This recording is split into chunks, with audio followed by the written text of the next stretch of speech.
ateş düştü. Yanar ha yanar yanar, ümit gönlümün ekmeği. Umar ha umar umar, elleri ak yumuk yumuk. O seni tırnakları nerelere gizlesin şu avucun sırları. Otomobili tamire geldi gün bizim tamirhaneye. Görür görmez vurularak başladım ben sevmeye. Ayağında uzun etek, dalga dalga saçları. Ustam seslendi uzaktan, oğlum al takımları. Ustam seslendi uzaktan, oğlum al takımları. Bir romanda okumuştum buna benzer bir şey. Parlak kağıt kaplı pahalı bir kitaptı. Ne olmuş nasıl olmuşsa aşık olmuştu genç kız. Yine böyle bir durumda tamirci çırağına.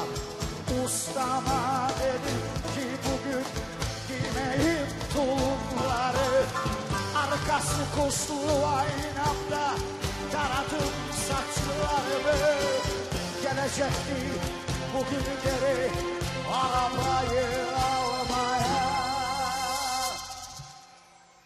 O romandaki hayali belki gerçek yapmaya. Romanlardaki hayali belki gerçek yapmaya.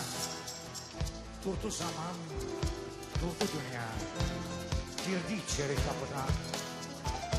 Durdu zaman, durdu dünya, girdi içeri kapıdan. Öylece baka kaldım, gözümü ayırmadan. Öylece baka kaldım, gözümü ayırmadan. Arabanın kapısını açtım, açtım girsin içeri. Arabanın kapısını açtım gitsin içeri. Kalktı hilal kaşları, sordu kim bu serseri. Kalktı hilal kaşları, sordu kim bu serseri. Çekti gitti arabayla, egzozuna boğuldu. Gözümde tomurcuk yaşlar ar ar doldu.